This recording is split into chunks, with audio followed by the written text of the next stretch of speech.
Good morning, Texas. Welcome to Texas Department of Licensing and Regulations 2022 External Strategic Planning. Joining me today is Jessica Escobar. Good morning. And I'm David Gonzalez, the Deputy Executive Director of Licensing Services here at TDLR.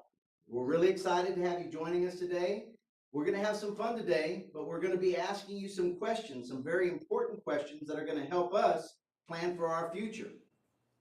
There are some rules today that we have to follow in order to make sure that we're building on each other's ideas. The ideas that we get from you guys out in the public is what makes our agency stronger. It's our secret sauce. And we've been doing this every 2 years for a while now, going to the public and finding out what we can do better. What kind of things are you experiencing that we need to hear about? I really want to give kudos to all of our TDLR staff that have traveled the state. We were in Arlington, we were in Houston, Brownsville. Where else did we go? San Antonio. So they were traveling the state to meet in person. God bless it, the pandemic is finally, easing off. We're having a little bit of interface with our customers, and we really love it. We like the exchange. So thank you to our customers who showed up and provided us their input. Those external sessions will be gathered, all the input will be gathered and put on our website along with this virtual planning session. All the input that we gather will be posted to our website so that we can share the ideas that we've heard and hopefully incorporate them into our strategic plan for the next few years. I'd like to turn it over to our navigators so that we can share some of the rules that we're going to go through as we go through this exercise. And we want to make sure your participation is recorded. So the Poll Everywhere app is going to be very important to making this happen. None of this works unless you participate. So here you see the instructions for downloading the Poll Everywhere app to your phone or your laptop. It's probably the easiest. If you're comfortable with using QR codes, if you're comfortable with going to the Poll Everywhere app and downloading it to your iPhone or your Android, you're going to be able to do it and make it easier on yourself. The second option is using the Poll Everywhere website. And some people like doing that. It does make it easy. You don't have to download the app in that instance. From your web browser, you would go to pollev.com/TDLR2022. And the last option, if you don't have a smartphone, but you still want to participate, if you're able to hear our questions or see the questions come up, you can participate via text messaging. And all you have to do that is TDLR2022 to the number 22333. So option 1, download the Poll Everywhere app. If you do that, you're going to download the presentation or username TDLR2022.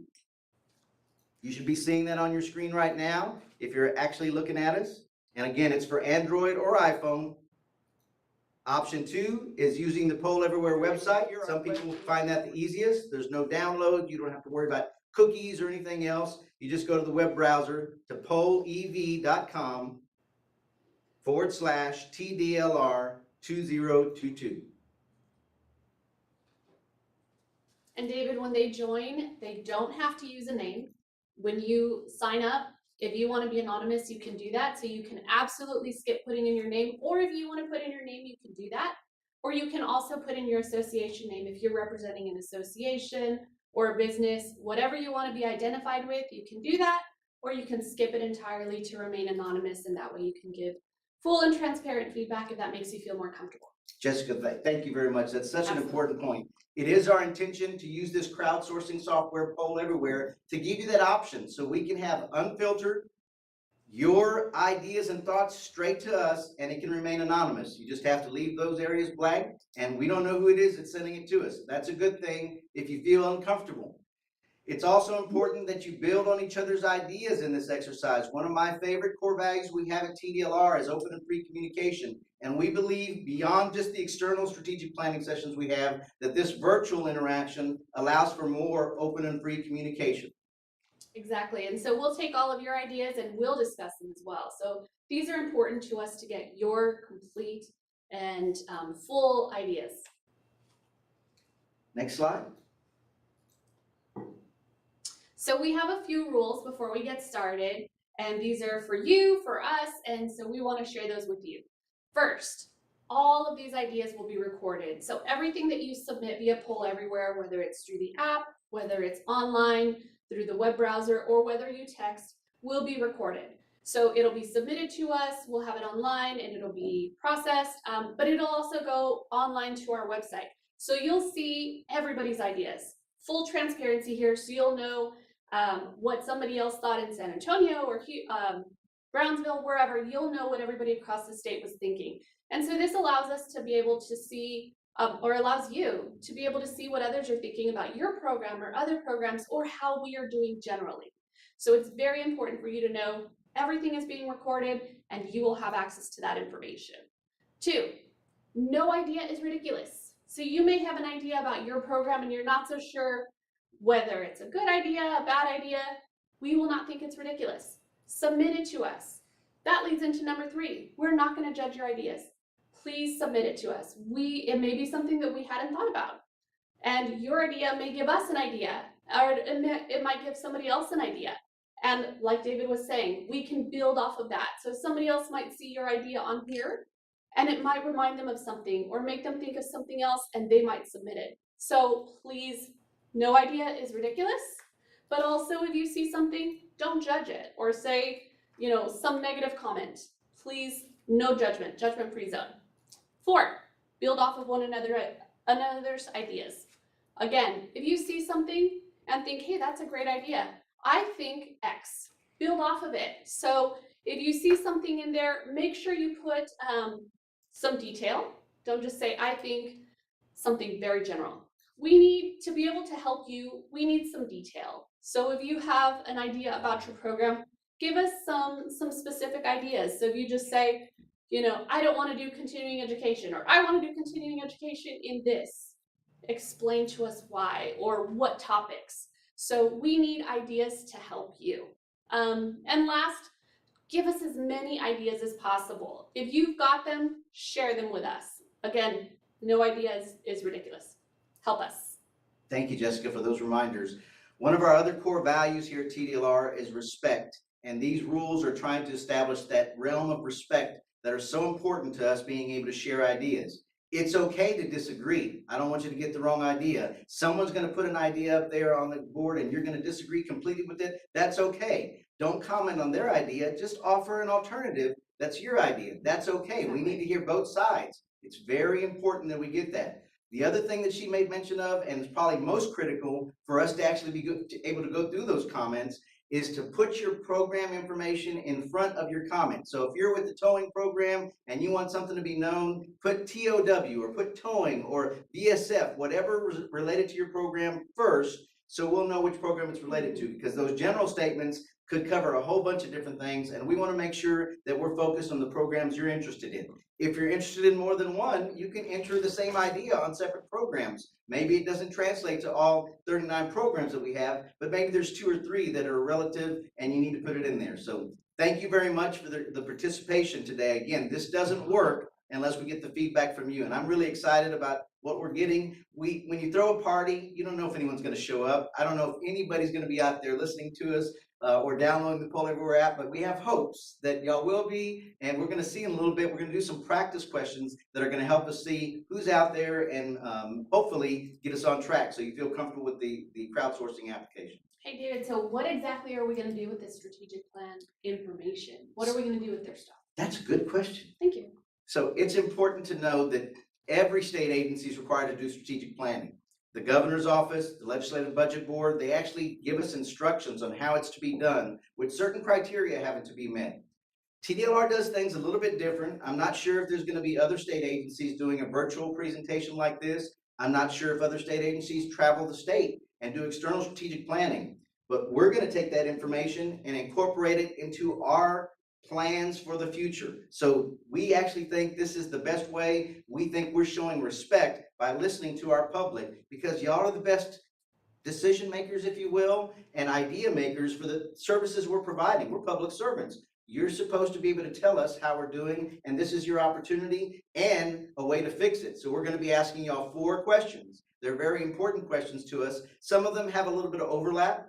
A couple of them require the detail, like Jessica was talking about. We need to know what law or rule you may want to change, and we're going to want to have those code references if you have them. It'll make it easier for us if you have those code references when we get to that question. We're going to be asking you to look into your crystal ball as well. We think we can plan the future for our agency, but sometimes we're not looking at everything. It could be economics, politics, it could be disasters like a pandemic that could get you to thinking about what we need to think about for the next 5 years. And those questions will be important to us to incorporate into that strategic plan, which will also go to the governor's office, go to the LBB, actually give it to the legislators so they can see what our plan and our vision is for the future and how we're going to meet that.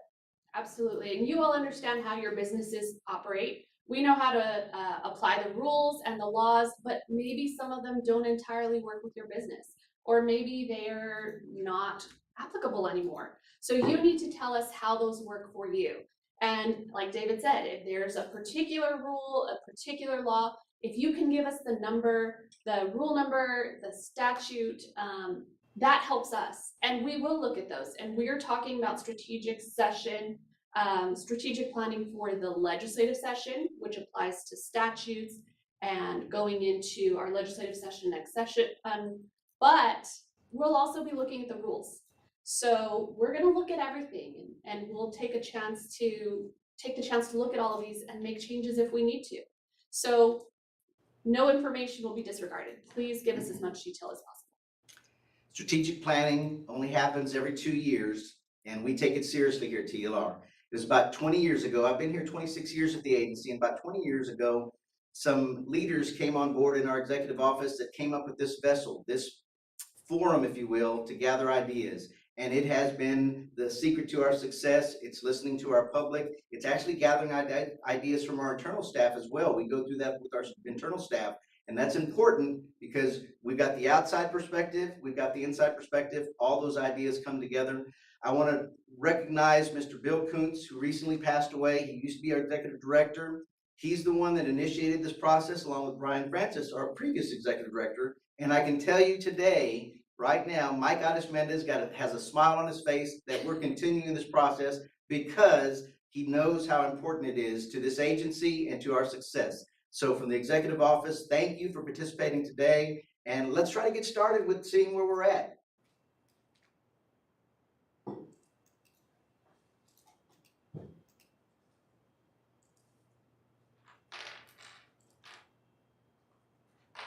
All right, everybody, here's your first question. It's an easy one. So this is your chance to check out Poll Everywhere and see how it works. So all you've got to do is click on which little smiley, hopefully not any red smileys, but hey, that's where you're at today. Click on the face, and we're seeing kind of the responses of where you guys are at, and let us know. All right, we got a few responses. Everybody's middle ground or happy. That's a good start for the morning. For 8:30 in the morning? Yeah, I'm kind of grumpy in the morning myself. On a Monday, yeah, it's a little early.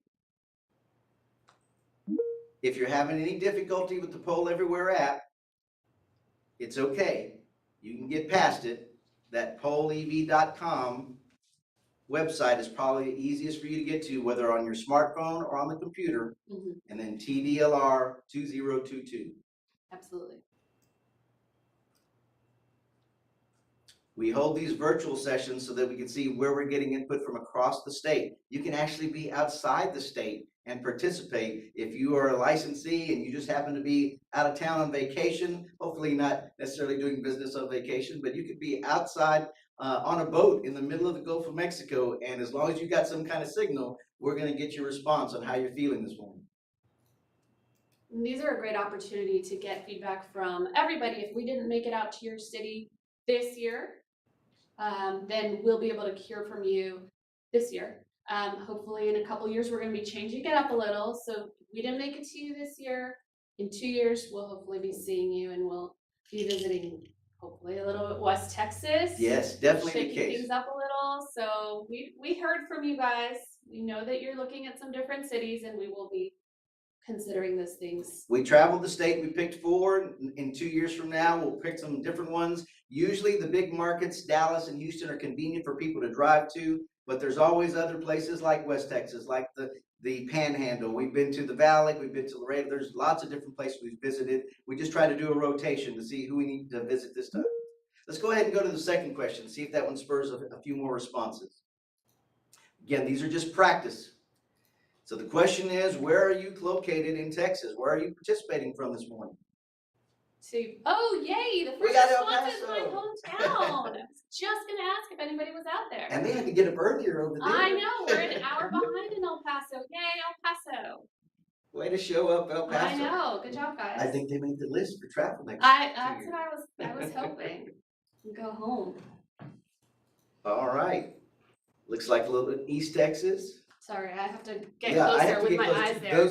Those counties are tied. So we've got Houston, definitely Houston, of course, and Austin. We've got, of course, Dallas County, Kaufman, Hector. So we've got rural West Texas. That's real West Texas. Keep those responses coming. That's how we know you're participating. We've got a lot of folks in the Austin area.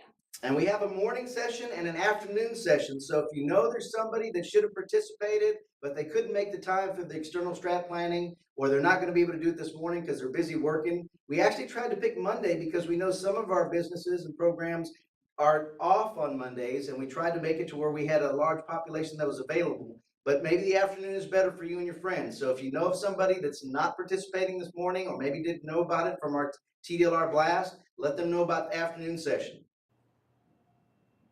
And if unfortunately they can't make it this afternoon, what's next? If you can't participate in the virtual, we're still going to be posting the 4 questions on our website. They'll be posted 2 questions at a time, and we're looking for all the same responses that we did externally with this virtual session. It's the same 4 questions. You provide us your response at your leisure. At some point, we got to cut it off because we have a June deadline for this strategic plan, but it's going to be in the end of April that we're trying to get all of our responses so that we can actually write it up and put it into a document in May. Yes. We All need right. time to look at everything, so, but we definitely want your input. Someone's in Mexico is what they're Awesome. showing us, and in the Gulf of Mexico as well. I think someone's playing with this. I Yeah, think they're just playing with it now. well, hopefully, good for them. We got some people here participating though, and we appreciate y'all showing up and participating in something new. If you haven't done it before, this is only our second time to do this. The pandemic pushed us out kind of on a ledge, and we didn't know again if anyone was going to show up for the party, but our very first strategic planning session was held 2 years ago, and we're proud to be able to continue it on this year. Hopefully we'll continue for as long as I'm here, or at least as long as Mr. Mike Addis-Mendez is here as executive director. All right, let's go to the next slide. I think we have 1 or 2, maybe more practice Practice questions. There you go. So All right. what is your industry? What license, what program are you in? Just So type it this in is your chance to type. Test that out, either online, there we go. Cosmetology and barbering. We're We in knew the they'd app. show up. Driver education safety, speech language pathology. You know, that first one, they really showed up. They were very That's what I vocal heard. at that last one. Electrical is here. Barbering is here. This is great. This is exactly what we're looking for. Cosmetology, bar cos. So we know they're off on Mondays. So I think we're gonna have some good numbers for our bar cos group. Code enforcement's in the house. Thank you. Driver education safety. Another one, massage therapy profession. And this helps us to get a diverse perspective. The more programs we can hear from, a better array of responses we'll get. And so you all may have different responses, and you may see other programs, and hopefully that helps you get a different perspective of TDLR, because you may only know your program. I know I learned a lot when I got here, because we have a lot of programs. So it's very interesting to see how they all work together. We know you're focused on your program, and we want to give you that kind of service where we're thinking of just your program for the things that you need. But the reality is we have 39 different programs, and they're all giving us input. So sometimes when we make decisions, we're making decisions based on a lot of feedback we're getting from different programs. But it's important that you be able to tell us what's on your mind specific to your program. And this is your chance. This is really your chance to let us know what you're thinking and have been thinking, especially in the past couple of years. Thank you for that. and things work together. And we'll take some of your information and maybe it is something that's general. Your program for massage maybe and DES goes broadly to licensing in general and how we do things in licensing generally. So we'll take everything together and look at things as a whole and hopefully get some really good input today. Yes, I'm very hopeful for that. I want us, before we start, there's a lot of technical issues that can happen. If there's any reason we break, there's something goes wrong with the broadcast, just give us some time. We will get back on if at all possible. But I want to give kudos to the people that are behind the scenes, the TDLR staff that are navigating for us, showing you the strategic planning session via PowerPoint, getting it out there via WebEx. It doesn't work unless we've got this technology working and working right. So thank you again for being open to it, and thank you for our staff for making it happen for us. I think we've slowed down on this particular question. Are we going to do the word cloud for this one, or are we going to move on to the next one? Let's do the word cloud. I like to see the word cloud. This word cloud allows you to see who we got the most responses from, and those show up larger on the screen. So we got quite a few from cosmetology and speech, electrical, speech language got in there as well. So those are the ones that show up largest on the page because of the amount of responses that we have. Again, if you're just catching up, if you're just signing on with us, you can text TDLR 2022 to 22333 if you just want to text your message to us. If you don't have a smartphone, the easy way is to download the Poll Everywhere app onto your iPhone or Android. Or if you want to go to a web page from your phone or your laptop, go to pollev.com and put in TDLR 2022. Should get you there. All right, next slide. And we're about to get ready to start questions soon. And remember, like David said, when you're responding, if it's something specific for your program that you want just for your program, make sure you put the name of your program before that response so we know exactly what you're talking about. Very important. All right, are we ready to get started? These are the 4 questions. Here we go. What does TDLR do well? And I promise you, we're not just fishing for compliments here. That's what I was just going to say. You're not going to hurt our feelings. We need to know, for better or for worse, what are we doing well? Because this is how we're going to help you. The reason we ask this question, because if you like something and you want us to be able to keep it, we need to make sure that we're asking for the monies and resources to make sure that continues to happen. Right. Or don't go a different track when you really like what's going on. So we do Twitter well. Apparently we do our interior design well. Maybe it's the room. They're seeing the blue carpet and the color coordination. That's what it is. Communication. We're hoping venues like this, forums like this are helping with the communication, but we don't know unless the participation is there. We need to hear from y'all. And if you're subscribed to our emails, we try to keep you apprised of things that way. And you may feel it's a little too much some days, and some days it's not enough, but that's how we stay in touch. Barbering and cosmetology, they think we do well. This is an important one. I haven't found anything that they do well. And that's fine, it's fair. If that's how you feel, then we've not done our job. We're trying to do a better job, so we need to hear those ideas as well. Processing requests for certificate numbers, electrical, keeping us in line. Awesome. Dedicated staff. Dedicated staff, that's an awesome one. I agree on that one wholeheartedly. Updating certifications and initial instructor training. Keep these ideas coming, please. On suggestions like that, let us know what program you're with, because I'm not sure specifically which one that might be. You're right. I'm still a newbie. I'm only 2 years, and I'm still going to say only 2 years, but I don't know which program you're specifically talking about. And some of these could be general. We'd like to be able to apply them across the board, but we don't know that for sure. So if you have a specific program that you're representing, you put that program in front. It's going to help us know that we're really reaching out to the podiatrist or the speech language people. They're really getting their messages and they're getting them timely.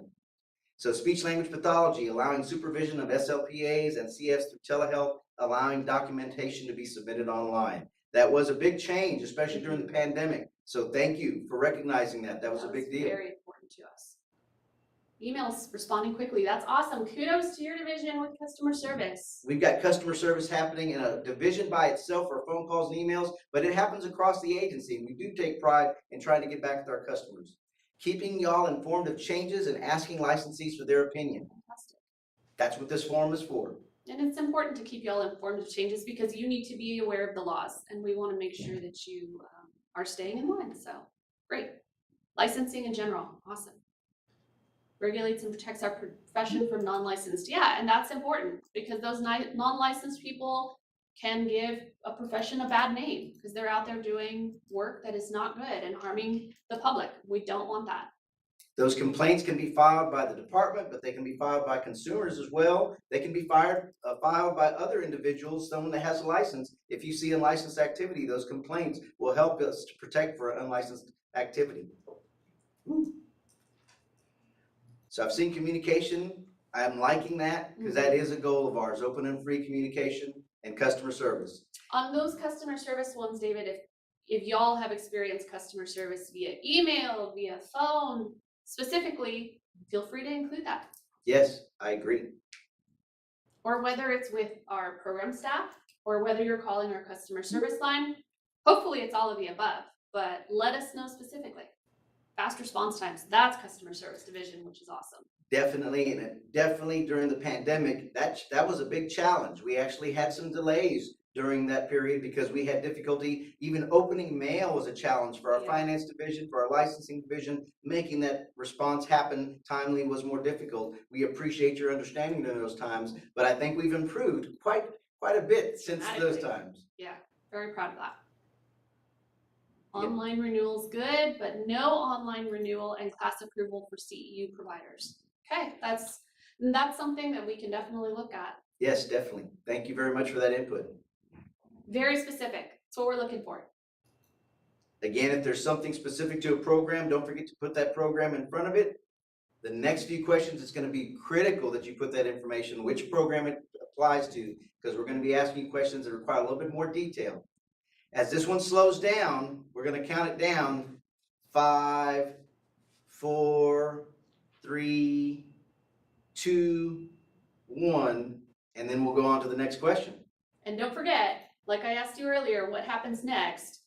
If for some reason you think of something tonight when you can't fall asleep, you can come back and submit it online later, in a couple weeks, whenever, as long as it's before the end of the month.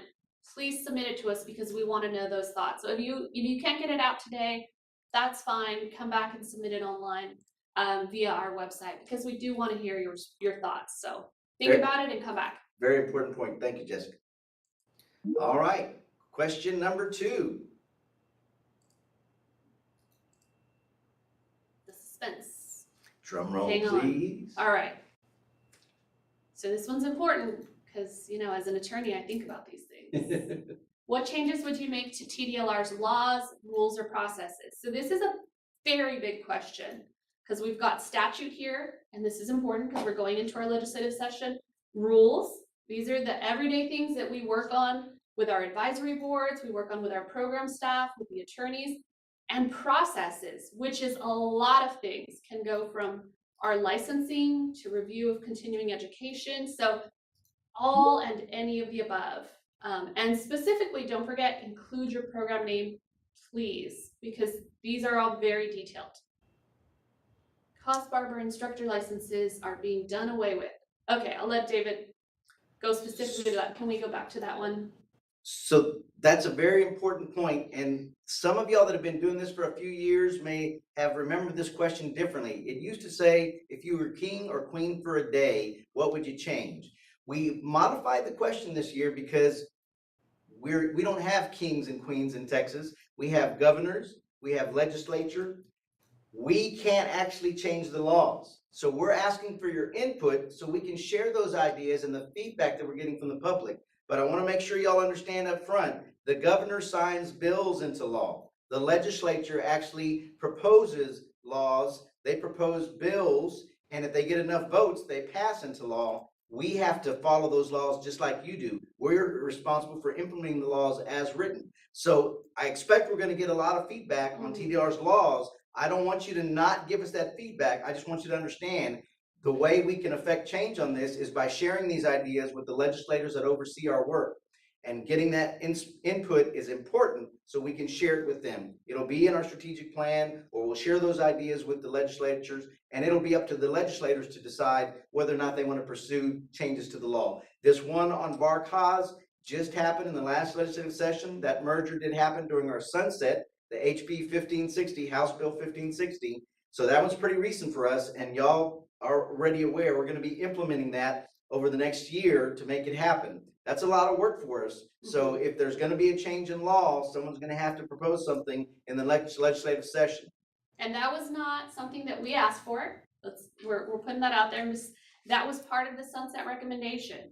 So that was something that they said, hey, this is what we think is a good idea. We're going to combine these programs. We are going to eliminate certain licenses, and it wasn't just barber cosmetology. That's right. I work with the combative sports program, and a couple of those licenses were eliminated. So those are things that were brought to us, and we are working in the process of implementing those. So like David was saying, those are things that we are given by the legislature. For those things, we will bring those, but you can also bring those to your legislator as suggestions as well. All right, this is a long one. I'm going to go ahead and read this out in case you're busy typing and you can't see the responses. Recommended changes in statutes for driver education schools. The following changes need to be made. Drop the requirement for human trafficking, drop the requirement for water safety, drop the requirement for street racing, drop all references to education code, and then there's a lot of details. So again, very detailed, that's what we're looking for. That goes back to what David was saying. Those are all requirements that came from statute. So those are things that we will pass along, and you can also bring those to your legislator as well. Those are statutory requirements that we were brought. So. Somebody wants us to increase the hours for cosmetology. Some of y'all might be aware it went from 1,500 hours to 1,000 hours. That was part of a legislative change for cosmetology. So that one's going to be a challenge. Again, we can't just wave a magic wand. That actually has to go through legislators, and someone has to propose a bill. If y'all have seen the Schoolhouse Rock, I'm Just a Bill, that's the process that has to happen in order for it to be considered. And if the governor signs it, it goes into law, or if he lets it just happen to pass without signing it, it becomes law. And that's where we have the train tracks, if you will, that we have to follow. We're the train riding on those tracks. If they give us a law, we do it the way that they tell us to. No combined Cosmo and barbering. Again, this is one of those that came out of last session. Our sunset bill, what is sunset? So sunset is a review of state agencies, and it happens every, I'm just gonna say every few years. Yeah. So that's all you need. The broad stroke of this is every few years, state agencies are reviewed by the Sunset Commission. They review, just make sure that their processes and their programs are operating as they need to be. Good news is ours is working great. We're not coming back for 12 more years. So that is awesome. But they look for efficiencies. How are things working? And again, some licenses were eliminated. One of the things they identified was combining those programs. That's one of the things that we were given, was that they combined those two programs. So this is something we are still in the process of I keep saying eliminating, implementing. It's early, it's Monday. Implementing. And that's a legislative change that you would need to bring to your legislator. One of the ones that we saw earlier is about the instructor license. That one was a contentious one. I can tell you that while we were doing our external sessions, we had lots of people standing up and talking about that instructor license. So again, it comes from our sunset review. We have some marching orders that we're required to do. If statute changes in another year or so that tells us that we need to go back or change it up again, we'll be looking at those requirements. But right now, the mandate is that the instructor license goes away. Now, I want to make sure that people are aware, instructor goes away, the operator license that gave you that license in the first place, that stays there. And there's nothing that prohibits an employer from still requiring certain things of their employees. So I know the feeling of loss, definitely understand that. We've dealt with changes in licenses, we've dealt with licenses going away. It's going to be incumbent upon the industry to maintain those standards or expectations the way that y'all want. It actually gives you freedom to hire more people that may or may not have that license, but y'all know how important some of these things are to ensuring the instruction is done in a professional manner, how to do curriculum, how to do just lesson plans for anybody that's going. Those are things that need to be learned or somehow presented in a way so people understand it and can learn better. Operators, y'all have the opportunity to learn those things at y'all's leisure. It's not gonna be a requirement anymore from us because the instructor license has gone away. And to be clear, we're not disregarding these. We just have some limited opportunities to respond to some of these at this moment. So we recognize some of the frustrations, we've heard them, we are absolutely listening to them. Over the past years, we've been working on the implementation, we're fully aware of them. But we have some limited resources and capabilities in responding. There was some changes below on this one, Cornesia, that one of them was really great, I wanted to respond to it. Process online chat options to quickly clarify the code, that's awesome. And maybe online chat is something we can look at for our customer service divisions. That's definitely something we can think about. Please reduce supervision requirements for speech language pathologists. Not necessary to have the supervisors sign every single treatment. Interesting. I mean, that's something that can definitely be one of those streamlined processes, and we can look at it. Towing and VSF rules need to be streamlined. Another very useful piece of information. If you have specific information or details on how you think those rules can be streamlined, please include that. Like, what is overly cumbersome or duplicative? Please include that information about how those rules can be streamlined. That's what we're looking for.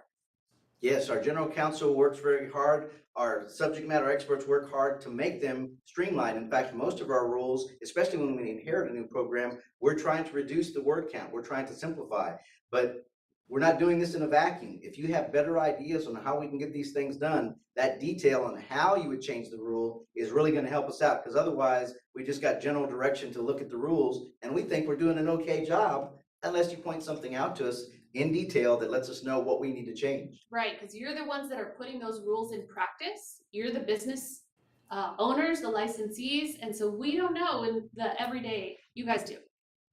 Decreasing supervision. We looked at that one. A different one, similar. Changes in supervision. No, that's interesting. We've got multiple on supervision. Speech language pathology is showing up in numbers, and y'all are doing great. Y'all getting y'all's program in front. That's the kind of stuff we need. For driver education, we got to remove the requirement for a school inspection prior to a school moving. Notification and other requirements remain the same. Inspection can occur at a later time.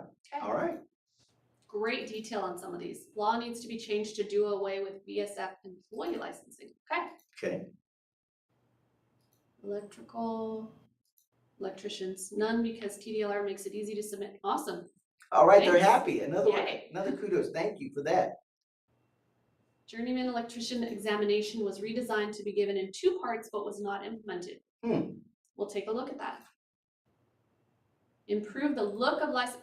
Well, let me tell you, the look of the license certificates is going to change because, as David was saying, we have a new executive director. So I anticipate those are going to be changing over the next few months. You'll be seeing a new signature and they might have a new look. I don't know. Stay tuned.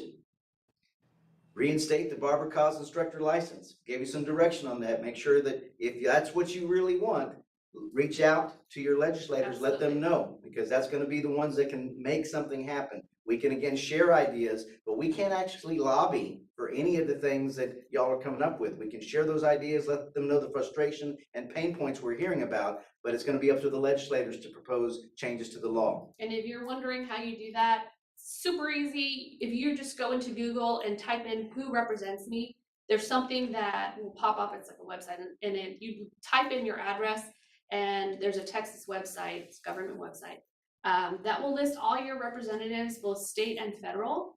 And then from there, you can go link to them, and there's all of them have a website or an email that you can reach out to them. And I'm sure they would love to hear from you.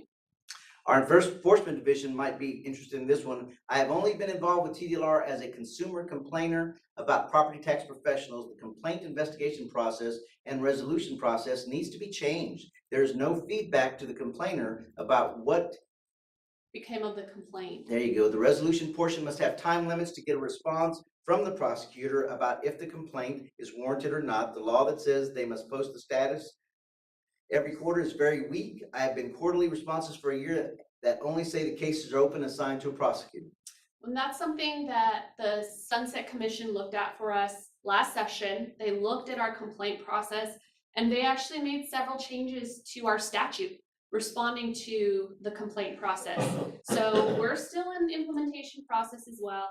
Our sunset bill was very long. It was probably 140 pages, 150 pages. That's a lot of a law. And that's a lot of things to look at. But one of those significant chunks was related to complaints. And part of it was, you've got to give updates. You've got to look at how you review the complaint process. So we will definitely bring that to them and also look at how we're doing that. A lot of the sunset feedback was pushing us to make sure that we're doing everything being data driven, looking at the numbers, doing risk-based inspections. Someone had brought up about inspections being done later in the process. Sunset is looking at those kind of details. They actually camped out with us for about 1.5 years to find out how our processes work. Then they went to our licensees and asked for feedback from them. The legislators that oversee the Sunset Commission, senators and representatives, after they review the report from the Sunset Commission, made these recommendations and it got passed into law. So that's an important process that if you have not educated yourself over this past couple of years, please look into that, because that's how most agencies get most of their significant changes, if it's not just a law made every 2 years through the session. Offender education, they want to return to in-person only classes. So we're gonna be like over and over, right? Please return to in-person only classes. So this was something that came out of last session. The pandemic changed us forever, I think. We are now, I'm hesitant to say it. We're now kind of changing back to a little bit of a normal world, but this is one of those things that changed. And I think in response, a lot of statutes were changed. And not that everything had to be permanent to be online, but one of the things that changed was to give the option to have online education. And it didn't mean that a judge had to order online education, but it is an option. So that was in response to pandemic, because you just don't know and you need to be able to have these options. So again, it's an option for the courts to do.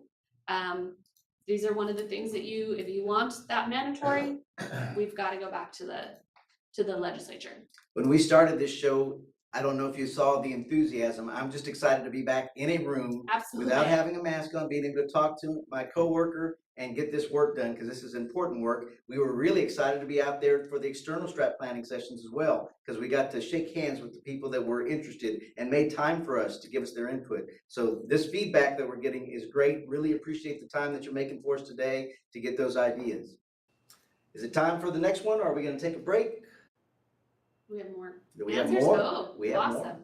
Instructor. Please bring back the Online instructor. license renewals for service contract providers. And I think online license renewals, we're looking at our licensing program across the board and online for everything. I think as we kind of step back and look at things, we're looking at online processes for licensing, for complaints, for everything. And as much as I would love to wave a magic wand, because I would love everything to be online, it's so much nicer to have you, be able to go to your phone and do everything, right?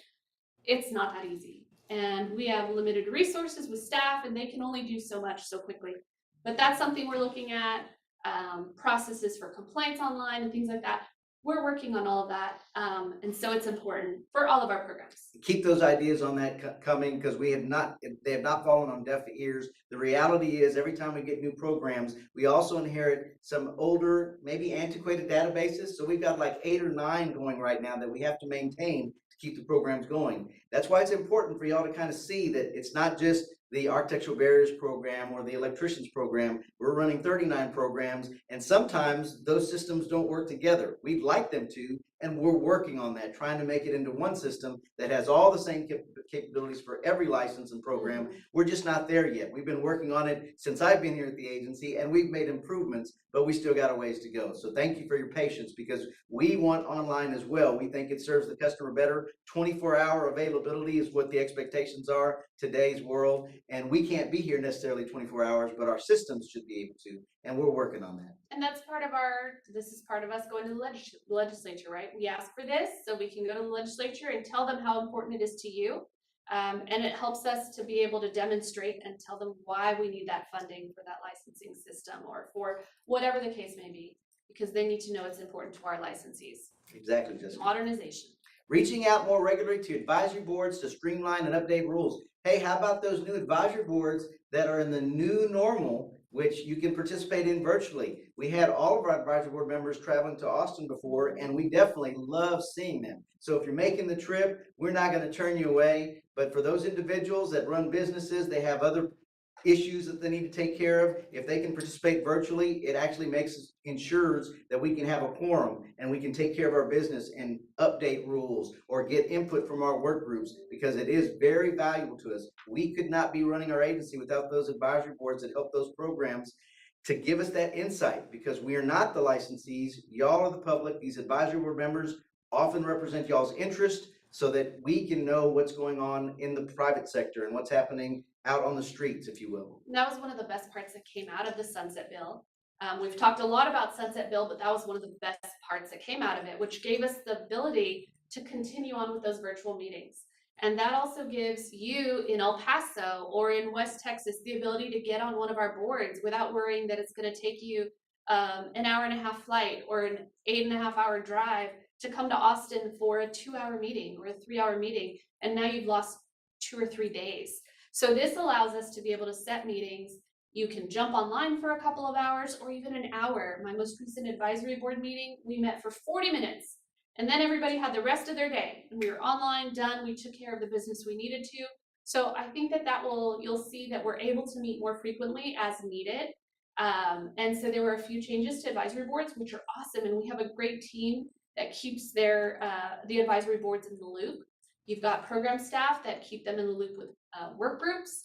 And from there, we're able to update those rules as needed. But also this information that you're giving to us now, we can also bring to staff and to the attorneys to update rules. Yeah, one of the most important points is during the advisory boards and even the commissions is receiving public comment used to require that you had to drive to Austin to give us your feedback on a particular day. Now you can actually provide us your public comment via online. And that is, I think, empowering for the customers we serve, but maybe not. Maybe you want to come in person, you want to make it that way. We need to have your feedback. We need that input if that's the way you like it. Otherwise, we're going to be continuing with this new normal because that's a statutory allowance that we have now. And it has helped for our quorums and to make sure we're hearing from everybody, no matter where they reside in the state of Texas. They don't just have to come to Austin. Right. ACR, allowing for online application for license. I'm there with you, buddy. I really, really want everything to be available to our customers, and we are working on it. It looks like that might be our last I think so. answer. And again, you can always come back and respond online here in another week or so. So we're going to take a small break in between the two more questions we have for y'all, and give y'all an opportunity, if you will, to ask us any questions. Now, we may not have all the answers. Jessica and I know quite a bit about the programs here. I've been here a little bit of time, but we're going to give you a chance to put y'all's questions out there, and maybe it'll spark something in our heads that'll allow us to facilitate those last 2 questions a little bit better. So do you have any questions for us? Put your program and the questions that you would ask us. Again, we may not have the answers. If we do, we'll try. If we don't, we might have to get back to you on the answer if we need to get back with our subject matter experts. But and if it's like a specific fact issue related to you, reach out to our customer service folks and we'll get a response there. But these are the more general questions. If you're having technical difficulties or any questions specifically, what are you doing in response to this as an agency? This is the place to ask those questions. But if you're asking something specific to you today, we won't be able to respond to those here. Looks like we're doing good. No responses. The wheel is spinning. I don't know if someone's thinking or if there's no questions of us.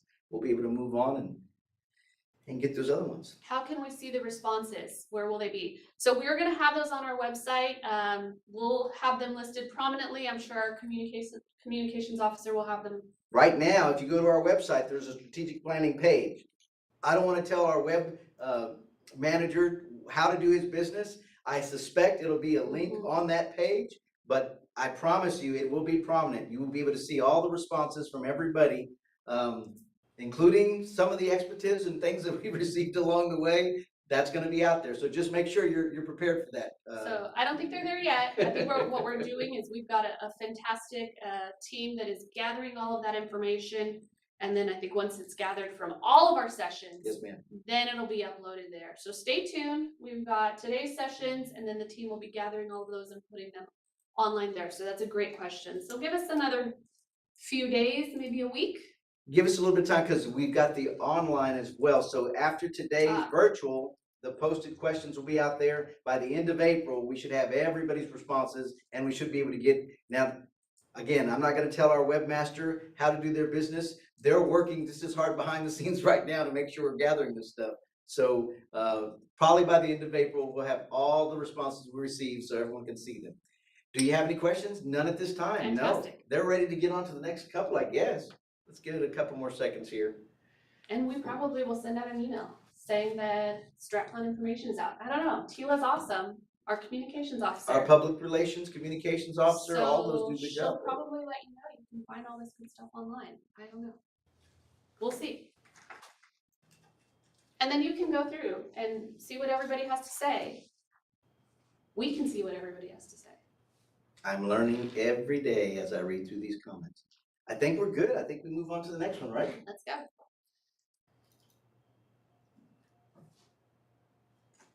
What problems or issues is your program, profession, or industry facing right now? So we want to know what happened right now, what's happening right now. Maybe you're coming off the pandemic and business is going well. Maybe you come off the pandemic and things aren't going so well. We want to know what's happening right now that is critical for your business or your program or profession that we need to hear about, that we can make an effect on, whether it's how we're doing our licensing, whether it's how things are going in the economic sector for your programs. Let us know. Don't forget to put your program in front and your response behind it. Maybe it's staffing. Yeah. Maybe you're having trouble maintaining staff or finding qualified staff. These are just things that with 39 programs, it's hard to know exactly what's going on in the field for all of them. So you are the eyes and ears in the field that we don't necessarily have for all of the programs. We have a lot of very connected staff, but we don't know all of it. And so we want to hear from you. What problems or issues? We've got people that have continuing education requirements, there's examination requirements, there's hiring practices, experience requirements. All these things may have been a challenge for you and may be challenging you right now. I know salaries are going up for some. Some jobs are being eliminated. There's jobs postings everywhere. I'm not sure if it's actually satisfying what y'all's needs are for these particular programs, so you need to let us know. So supervision is coming back for SLP, speech language pathologist, massage therapy, clarification on instructors, not LMI, example, doctor of kinesiology, okay? Shortage of electricians. Yes, that is definitely the case. In all construction trades, there's shortage of the technical knowledge and people getting into those jobs as well, those trades. So yes, it's been difficult for air conditioning contractors, for elevators, all those things. So David, I'm gonna stop right there on the shortage of electricians. How do we help that one? Are those electricians, do they not have the education? Do they need testing? They need more hours? How do we fit into that mix? So I can How give you can an we help example. We've got some electricians on staff. Y'all may know them as Larry and Jerry or Jerry and Larry. They travel the state and they've actually volunteered their time to help schools that are interested in trades programs. So if y'all are interested, if you're somehow connected to a school, y'all might reach out to us and we may have an opportunity to help by doing presentations. We have an air conditioning program as well, elevators program. Again, we're the licensing entity. So we're not actually going out there and trying to get people into the jobs. But if there is a way that we can assist or make a partnership so that we can help people, we will try. And Jerry and Larry have been doing that for years. I know Mr. Bill Weatherly in our air conditioning program is interested definitely in getting more people into the trade. It doesn't happen without some cooperation from another entity like school districts or maybe universities that are working on technical programs and they just need a little boost or some help from us. If there's links that we can put on our website that are going to help with that, again, we can't advertise, but if there's something that's going to help with getting people to the place they need to comply with our requirements, that's something we might be able to do. So another resource we have that's very important to our commissioners and chairmen, second chances. Oh yeah, that's good. So that's a huge piece for us. Second chances is working with folks that may have had a criminal conviction in the past, but now they've worked past it. They've completed all requirements related to perhaps any probation, and they're urging you to give folks a second chance. They're available, they can be licensed by us, and you should give them an opportunity to work for you. All right, so let's see. We've got electricians, non-licensed workers are a problem that you're facing right now. shortage of instructors for property tax professionals, staffing shortages in towing and VSF, electricians grandfathering license availability. Now, the grandfathering should have went away a few years back, but there still are municipalities that if they do with their program, they could still end up with the state license, but that is actually few and far between these days. I'm hearing that there's still some grandfathering license availability. Is it maybe that there needs to be one, or that we did it a long time ago and you don't like the way that turned out? We might do a little bit of clarification on that. And then also on individuals working without a license, which program is that? So respond again with your program. Staffing for bar cause, definitely needing to get people in there with some skills so you can do your business. Driver education, HB 1560. That was our sunset bill for those watching at home, and had significant changes for many programs. And we will be working, we actually assigned a lot of our staff to do bill implementation teams, BIT teams. And a lot of them have work that's associated with HB 1560, along with other statutes that were passed. So we are busy working on those things and trying to get them implemented. Recurring training. Oh, can we go back to that? Recurring training. Sometimes fulfilling the required training can be difficult due to classes that are available. So continuing education, basically. It's hard to meet, and that's understandable. Sometimes classes are not, there, and so you can't meet them or meet them at the times. So that's certainly something, again, if you can include your program name, because then we can look at how many providers are out there and when are they offering their classes. And that's something our education and examination education division can look at and see what's out there for our providers. You want more enforcement against unlicensed workers? Is that across the board for all 39 programs, or are you looking at a specific one? Because if we ask for resources to the legislature, to the governor's office, we'd like to be able to tell them, we got this input and it's the electricians that really need the help. Or there's something related to architectural barriers. There's something related to podiatrists, too many unlicensed people out there. We need to know which programs you're talking about if we're gonna put the resources in the right place. Can we go back just a couple? I know I saw another one, lots of unlicensed people working. So again, if you can put your program in there so we can see what program we were talking about. We could go down, or go back. We need like the one that scrolls with your hand there. Okay, lots of unlicensed people. So again, if you can give us your program, would like to know when the new administrative roles. Okay, BARCOS, that's a huge implementation team. So our BIT team, that was a massive change. Just like DES, just like driver education, BARCOS is huge because you're taking two individual programs and you're sticking them together. And we know that those are two very distinct license groups, licensee groups, and that's a lot. That was a lot for both of y'all. The deadline for the question that was asked is 2023 for us. So we're taking it in small bites. Some people have seen already that we've made some movement. There was changes to the esthetician and barber technician. There's the instructor license. These are small pieces, actually not small pieces, pretty big pieces.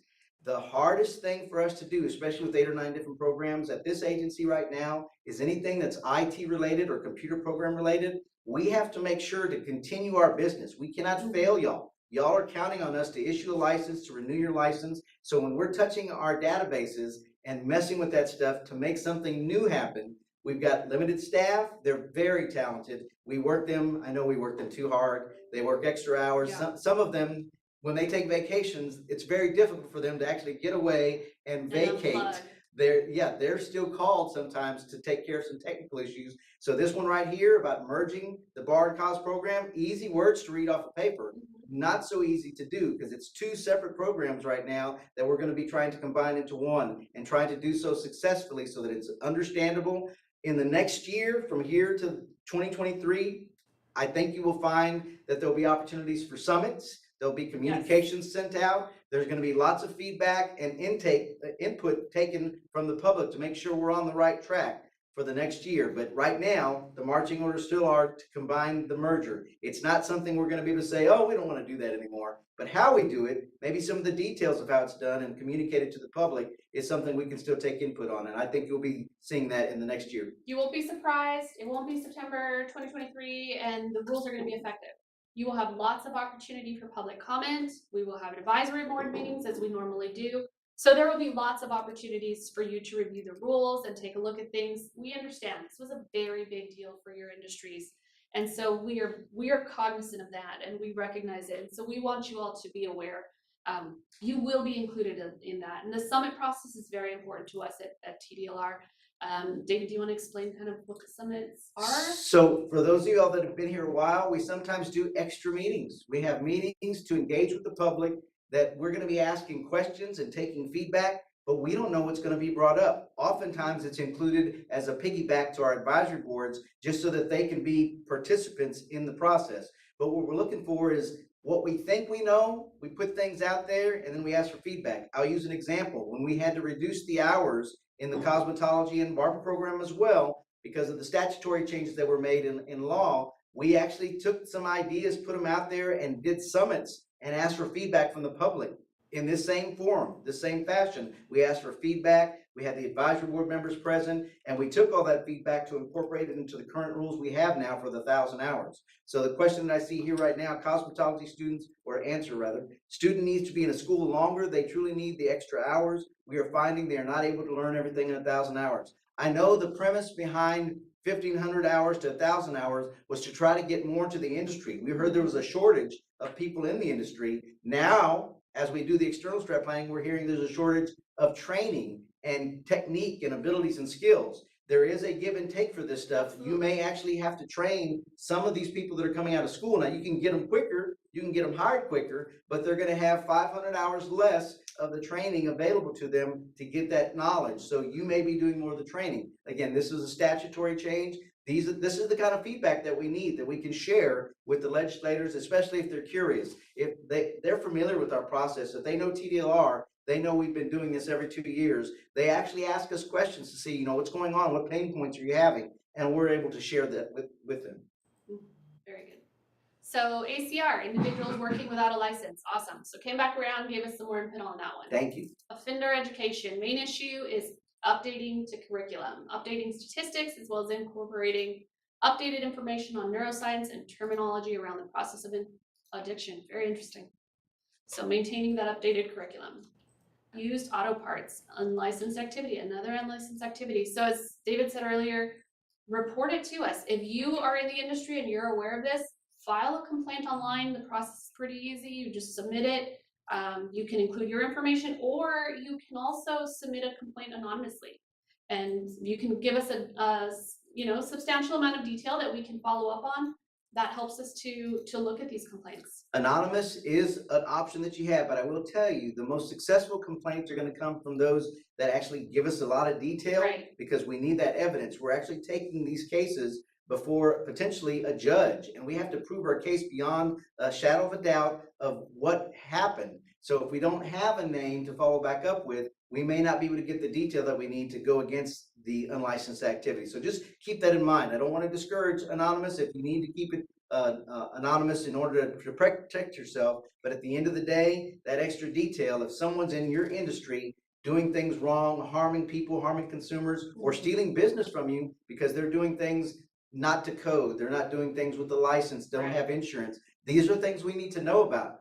You're the boots on the ground, if you will. You're in that area. We only have resources in certain areas. You could bring it to our attention. Maybe we invite those people to a sting operation and they don't know about it, but Right. we need to hear about where this unlicensed activity is going on if we're going to do any good against it. And the importance of not doing anonymous is we can call you and ask you questions. And if it is anonymous, we don't have some secret tools and we're not going to find you online like NCIS.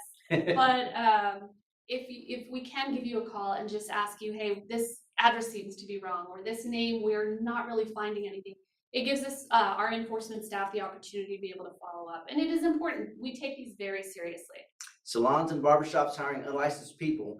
Y'all know that we do inspections. We may not be doing them as frequently as you would like in your particular area. So maybe it's time for a complaint if there's unlicensed people being hired in the area that you're at where there's barber cosmetology going on. A shortage of qualified instructors. Definitely teachers, instructors. It's been a difficult time with the pandemic and new changes, the new normal, if you will, delays in getting our license renewals processed, burdensome regulations already mentioned. we need to hear about that detail, and it says you already mentioned them. So if you've told us what those burdensome regulations are regarding online renewals for instructors, we appreciate that detail, because that's gonna help us maybe improve upon it, look at our rules and see if there's something we can maybe shorten or make easier. And if you have any other details on those delays in the processing, is it submitting information or whatever, please include those more specifically if you can. Definitely, there's increased interest with students and adults looking for a career change for working in HVACR. The great resignation is what some people are referring to. People are doing job changes, deciding they want to spend more time at home or having some flexibility.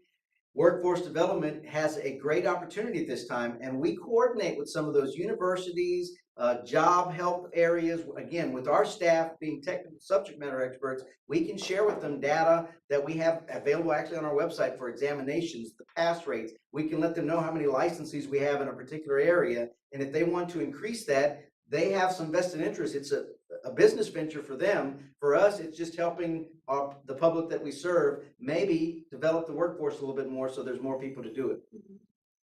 Cosmetology, if you're removing instructors from the program, will there be an apprentice program? So not that I'm aware, there's no statutory mandate for it. So there's no statutory authority as well regarding an apprenticeship program to be implemented. The removal of instructors was intended to get rid of that license where we weren't having that many complaints filed. Definitely understand the importance of instructors to the process and teaching. And so that's still going to be available as far as individuals that could be hired. They're just going to be the operator license people now. So there's going to be some skill sets that need to be filled. The gaps need to be filled for those individuals so that they're still learning what they need to. Suggest doing some stings regarding unlicensed activity in UAPR. All right, if you have some ideas of where the unlicensed activity is, submit those online so we can follow up. Our enforcement division is open to having places volunteered for sting operations. They'll have to talk to you about the details, and it'll depend on the program. But if you have some ideas of where unlicensed activity is going on, we need to hear where it's at, and we can coordinate with our different divisions to see how we make that work. So website format update for our rules and laws does not bring progress or usability. So basically, if you haven't been on our website or you don't use the website frequently, what happened there was previously you could go click on it and there was a link directly to a Word document or a PDF with our current rules or statute. There was an update and now it takes you directly to the Texas Register where you can find the law, the rules, or it takes you directly to the statute. A little bit different, and you don't have access to those PDFs or Word documents. We understand that, we've heard that, and we're definitely taking that under advisement, and we appreciate that. We understand that it's very different, and we will bring that back to our staff. What if we don't use social media? Can you post the responses on your website? Yes, these responses will all be on our website, not on social media.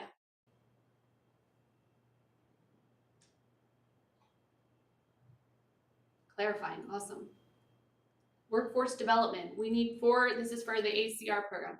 We need to increase interest with students and adults looking for a career change for working. That's something we can definitely help with as we use social media, piggybacking on the last one. We can help with those posts and put information on that. I'm trying to think, I think may be construction awareness or something related to the construction industry. So we may be able to do a blast to remind everybody about the opportunities. And definitely our public relations officer, communications officer staff have some finesse and experience with getting the word out that are relative to current events. I think workforce development for the construction industry would be welcome right now before the summer when there's a lot of air conditioning work that will be going on, I expect, and electrical work and all those other things. And if you have suggestions for us, and also maybe we can make connections with other folks like Windham School District and maybe the technical schools, and putting all of that out there as far as resources we have. And if you have resources for us that we should be connecting with, email us and let us know. I think that is our last comment. 5, 4, if you're typing furiously, we'll get it in there. 3, 2, 1. All right. All right. Last question, yes? That's it. Okay. This is an important one, and we do know that we're asking you to look into a crystal ball to imagine what's going to happen in the next 5 years. Mind you, this is our strategic plan. We have to do the same thing. We have to guess at what's going to happen based on data, factors, things that we've been seeing in the industry. But y'all are on the pulse of what's happening right now, which is the question you just answered. What's going to happen in the next 5 years? What major changes do you expect in your program, profession, or industry? This is very important for our plan. Put your program in front, tell us what's going to happen.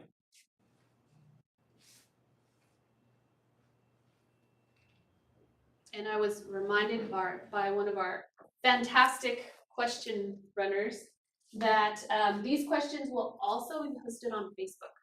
So not just the website and not just on email, so you don't have to stay tuned. We'll be posting these on Facebook also. So if you want to respond, you thought of something to the last question or to the rules question, and you follow our Facebook, or you just want to go to our Facebook page, you can respond to these questions there as well. I expect people are furiously typing on what they see for the This future. is a very engaged group, so I hope so. During the next 5 years, what major changes do you expect in your program, profession, or industry? Again, I go back to there's economics, there's politics, there's disasters that we've had recently that who would have guessed a pandemic? I was just gonna say, the way the past year and a half have gone, I couldn't have even guessed. Who knows? Education, workforce development, there's so many different things that you can look at and tell us what you're seeing. There's definitely a shortage in skilled labor. That's a huge one, technology, right? So LED, solar, smart technology. The Internet of Things has changed the world. So smart tech changes for LED and solar, they're becoming more accepted, more prevalent. And so the electricians are having to adapt. They're definitely still being hired, but there's different types of work. A lot of it may even be exempted work. If you're familiar with all the exemptions in the electrical program statute, there's a lot of work that doesn't require an electrician's license anymore, as long as you stay in certain categories of work. So just be aware that there's those kind of nuances for each of these programs. An increase in the use of electric vehicles with impact that will impact the towing industry and the used auto parts industry. That's very interesting. We've been talking a lot about electric vehicle charging and just how many electric vehicles are starting to come online, but we hadn't really talked about the impact for towing and UAPR. So that's something that we may need to bring into our conversation. Definitely different technology in the cars. They have large batteries, so I don't know if the storage capacity or storage issues become a little bit more sensitive. More autonomy for our speech language pathologists. They hold bachelor degrees like our OTA and PTA counterparts. Decreased supervision. Seems like it's a repeating issue. So definitely going to bring that one back. I know our attorney for that program is watching this one very closely, I'm sure. Needing more SLPs in the field. How do we get those people in the field? Right. They've got to go through the bachelor's degree program. Is there enough colleges with that? Again, we have relationships with other state colleges, but it may be something that an association pursues with private colleges. And if there's something we can do to help the programs, whether it's guest appearances or helping, and we've done those things where we do presentations to help boost some of the licensing aspects of the field. If there's continuing education that we can help get passed through, again, we have a education examination division department dedicated to making sure that's happening. I just hope legislators do not get rid of our license for Cosmo, Barber, and Nail Tech. You know, the pendulum swings left and it swings right. Sometimes there's deregulation, sometimes there's increased regulation. At this point, it's just a merger, cosmetology and barber, that we're dealing with, and the technicians, a little bit of changes with the terminology, nomenclature, but the work that they do, the scope of the work that they do is still the same. They can still do that work. So I think right now we're in a good place. But you have to remain diligent. It's up to you to reach out to your legislators and let them know you're happy or not. Again, just like we're asking these questions, we need to know if we're doing a good job with what's been dictated to us by state law. We have to follow the laws just like you do. We've had some big changes this last session, so knock on wood, I don't anticipate any big changes soon. Offender education, historically, there's been concern about virtual online, maintaining integrity with the mandate. state law on in-person instruction being waived due to COVID. We can scroll a little. Concerned this waiver will become permanent and compromised. So the waiver essentially was made permanent because the statute was changed last session to allow for online classes at the judge's discretion. So that is an option at the judge's discretion. So maybe not necessarily, they don't have to do it. They can choose to do it. We will need to hire and train instructors without the constraints of the agency's training guidelines. Reduction in the use of classrooms substituted with online or at-home study will alter the need for physical locations. Do you know what program specifically that might be? I suspect it's the bar cause instructors, but it could be others. Okay. We'll have to need for physical, and the rules will need to reflect that. If you could come back with the program, because it might also be massage, I don't know. It could. Cause bar, schools having licensed instructors, more CE options, incentive to go eco-friendly, more updates. Oh, eco-friendly is one that we hadn't really thought about or heard, but definitely something coming. Updates to online capabilities. This is for the program licensing. Texas by Texas is a new push from the governor's office and from the Department of Information Resources. Yeah, there you go, DIR. And they are really pushing for this new interface, and we've been able to be a part of it with our massage program. We're hoping to expand those availabilities, so that online component is something we're definitely looking into. I just used that to renew my auto registration. Did you? Very easy. You go in, put in your information, and have an online account, and I can go in there and see that it's renewed. We could have done a commercial with you I just right now could've. for Texas by Texas. I know. ACR changes to energy efficiency standards. That's been actually happening for the past few years. SEER and TIER, the NEC GFCI issue, refrigerant changes, unknown future for supply chain shortages on materials and equipment. That's definitely. That last one has been in effect for many different industries. Yeah. So definitely significant. That NEC GFCI issue, again, because of the input that we received from our advisory board staff and the staff that we had that knew about these issues, their technical expertise, we were able to act on this at our level, at the state level, and make a difference. They're still trying to catch up, I think, from the code standards aspect, but we took care of our customers, the people we serve, our licensees, to make sure that we were addressing it as quickly as we could do. And we're very lucky to have program staff that's connected with you all. And so that program staff in our regulatory program division, reach out to them, and they're the ones that can connect with us, with the attorneys, and can implement those changes. And that's kind of how that one happened. And it happened pretty quickly, actually. My opinion, we need more specific trade school training versus college student training in a specific area. Definitely, the four-year degree is not necessarily the norm anymore. Definitely it was pushed during the 80s when I was actually going to school, but that may not be what gets you a job these days. Yeah. There's other experience and training that you can receive that may be more relative and important to today's jobs. College is just not for everybody. Yep. Reinstatement of instructor. Hearing you loud and Come clear back. on that. Maybe it's production. And I want to clarify on this one. So I expect 1,500 hours to be restored to the license requirements, larger fines for those working without licenses, and more CE options. And we're talking about cosmetology. Sorry, This is we're not talking about barber. That's right. Cosmetology. Specifically cosmetology. I will tell you this. There are some schools that have decided that they want to continue adding hours, offering additional education. There's nothing that prohibits that. Right. It's just not a requirement anymore. It's not something we can require because state law reduced those hours to 1,000 hours. And we pursued that for the barbers as well, because when one happens in one industry, it can affect the availability and interest in another industry. So 1,000 hours is what the law is currently. If the law changes, maybe we'll be exploring it again. Right now, it's 1,000 hours. If you want to learn more, that's an option for those students. They can get their license and start working and continue their education, just like many people that go to college, but don't feel that they've learned enough in 4 years, and they continue their education after they get a job because it's important to their development. Or relevant to what they're looking to go into. Exactly. Continued population growth and congestion impacting towing. That's definitely an issue. And just the accidents out there, and just there's so much going on. Everybody is moving to Texas.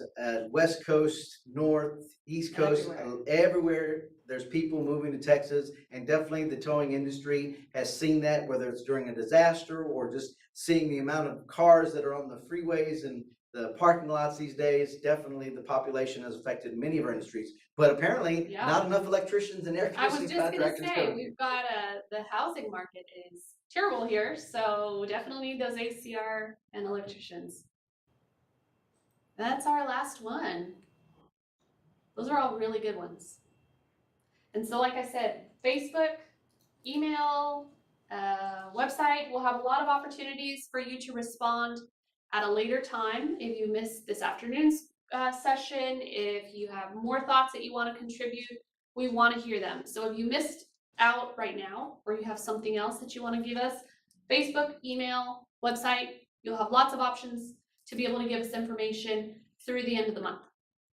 Jessica, I am so thankful that you joined me this morning. This Thank is you her for having me. inaugural appearance for is. strategic planning. And I say that because I hope she enjoyed it enough that she was gonna wanna come back in 2 years. Is. Yes, I do. I will In tell El Paso.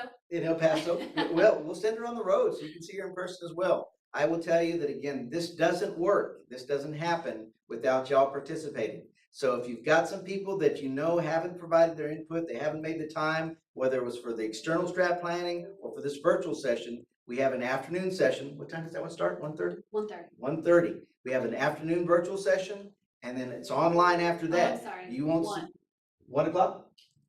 1. 1 o'clock. My Don't apologies. listen to me. 1 o'clock is when the next session will be going on today.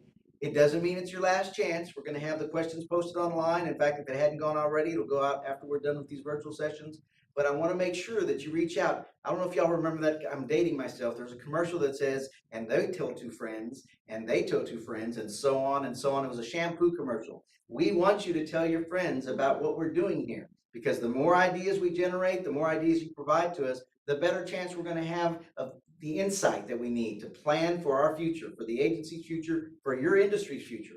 So definitely reach out for that afternoon session. They can participate or go online until the end of April is when we'll probably be done. And then we're gonna get down to the writing, actually putting that plan together. We have to follow the instructions that were provided to us by the governor and the legislative budget board. So it'll be a little different format, but you're gonna be able to see all the comments unfiltered up on our website. Right, and we're gonna work on that planning so we can kind of figure out what we're doing over the next few years. But remember, these are all comments and information that the legislature is gonna have access to. They go to our website also, and they kind of sneak around and see what we've got going on. So I can assure you that there's some folks that'll have a vested interest. And I always say across the street, because our building's right across the street from the Capitol. There's some folks over there that are gonna have a vested interest to see what you all have to say. So I assure you, they're gonna take a look, and if you have constructive criticisms, thoughts, they want to know. And your information, those BRCAs, those speech language pathology that we were seeing over and over, we're taking a look. So bring that to us. So we're to the end of the presentation. We're gonna give you one more chance to ask any questions of us. We asked our 4 questions, so I feel like, all right, we got some ideas. Some of them I heard out on the road with the road teams that traveled. Some of them were new. And I really appreciate those that showed up today that we may not have been able to see the numbers out in person because people are busy working. And Monday's traffic in Houston, in San Antonio, it's bad. It can be difficult to get away from work. So making the time today to participate virtually, I appreciate you taking advantage of it. And if this is something you want us to continue, hopefully you're gonna say, hey, we want you to continue this. Or if there's any questions that you think would help us think about things, or if there's answers we can provide, we'll do our best. So any questions for us? Last chance before we sign off. When can we expect the administrative rules and laws to be in place? So they asked that question before. They did. And that's the one that's, the deadline is the end of the fiscal year. So by September of 2023, we should have something in place. Over the next year, I expect you're gonna see a few notices, a few communications, and probably a couple of invites to some summits, very similar to this, where you can show up and let us know what you think it could be done to help implement it easier. We do have to implement it, and so those rules and processes are going to be important to get the feedback from our advisory board members and from the public. Will you consider changing the supervision requirements for speech therapists of speech assistants? I'm not familiar with that supervision requirement, but That's not my program either, but we will work, our attorney on that is very diligent, hold that program very closely. And so we'll definitely bring this to her, I will bring it to her after this program and ask her to watch. And we'll take a look, because that might not require a statutory change. It might be in rule, but it might require a statutory change. So it just depends on what we've got to work with. And we might bring that to our board also. If people are not online, could you provide more info on TV ads or radio announcements? Now, it's my understanding that we don't have budget set aside for our particular Title VIII entities to do advertisements and radio. But you know, I've always loved those commercials you've seen for Don't Mess with Texas. There's certain agencies and entities that do get to do advertising like that. If there's somebody that wants to provide free public announcement advertising, hey, let us know where that airtime is available. But paying for that and using state resources and funding for it might be a little dicey, but you know what? I can bring it up again with our general counsel to see if there's something that we can explore. Again, if there's people that, and we do get sometimes free press from individuals that are having shows about electrical programs, ACR programs. So if there's people out there on a TV or radio show that can give us some a shout out or let us know, yeah, put our website up there. These are things that are definitely valuable. Continue the Q&As. That's definitely something we can think about, and not just today, because this has been very helpful and enlightening. And we do have a new executive director, and as we're continuing kind of what's been built on over the last 20 years, you know, maybe this is something we can incorporate, you know, at least, you know, once a year. Prior to Take input. Prior to the pandemic, we used to travel and get out and mingle with the public that we serve more frequently. And I love those questions and answers. That is where we gain knowledge. So now that we're kind of coming off the pandemic and the numbers are going down, there may be more opportunities to do it in person. We might be able to explore, again, a new normal of more sessions like this. We have been doing more of these summits and asking for feedback because it's virtual. Again, doesn't require you to travel to Austin and allows you to give us your input pretty quickly. And do you have any questions? I got a no, thank you. That's very nice and polite. Thank you. Yes. This Monday morning. You want to count it down with us? Let's count it down. You 5, guys will get some time back.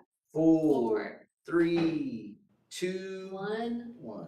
All right, everybody.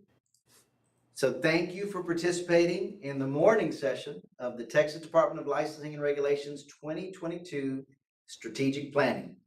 Again, we can't do it without you. Really appreciate your participation, and go tell 2 friends so we can see them in the afternoon or online.